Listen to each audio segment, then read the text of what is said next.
Bigo basin maabot ra nato ang kadaghanan sa mga tao sa kanila.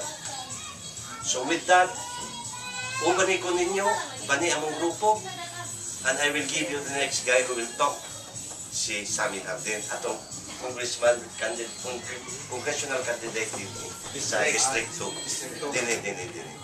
So, salamat kay Bert, no? Magpailas ako kay siguro ang dagan sa inyo wala magpailas ako. Ako si Attorney Samuel Hardin, ang mama taga saan, ang ina taga Lituan siguro mo.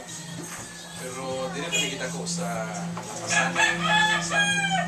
Ang mga nga di ako nakuman sa Lapasan Elementary School. High school ako dito sa Xavier, nag-college ako sa Manila. Now, anong kandidato ako pagka-kongresista din sa Agendio tungkol kay, actually, wala ko yung plano, kaya ginagin ko na itong 2007. Mayroon na itong programa, kaya mamuli na itong plano, mayroon plataforma din yung no? Pero nahilo mo sa kwarta. Siguro, ibig mo masasutan nga tungkol sa kalisyon lugar, nawatan sila, kaya kumano ka natin, wala kang lugar ng bukas.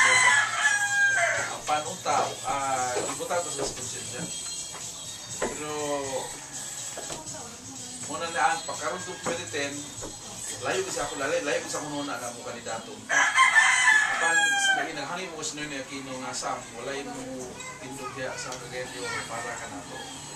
Kaya saan man kung mayo nga itong programa, pero wala kita yung mga supporters niya.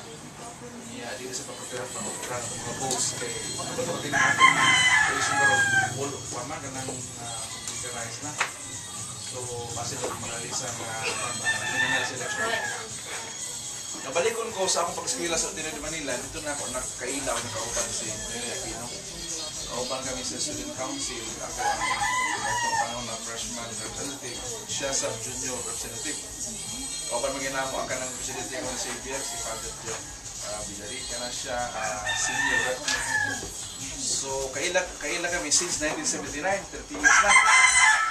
Kung gani nga ila kong gitudlo nga chairman din sa Liberal Party, kauban nato si Berkman nga may atong vice chairman, si Attorney Tony Velez ang atong treasurer sa partido, kauban nato ang mga kauban lugar nga kandidato sa at the same time official sa Liberal Party.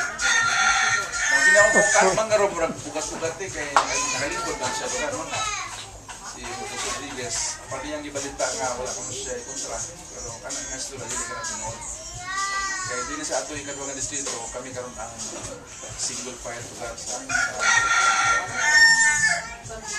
pero kining ato lugar, maningkamot na kita ng untang kalaw sinoy na simahan ko kining atong slate sa lokal para katong atong mga programa nga ato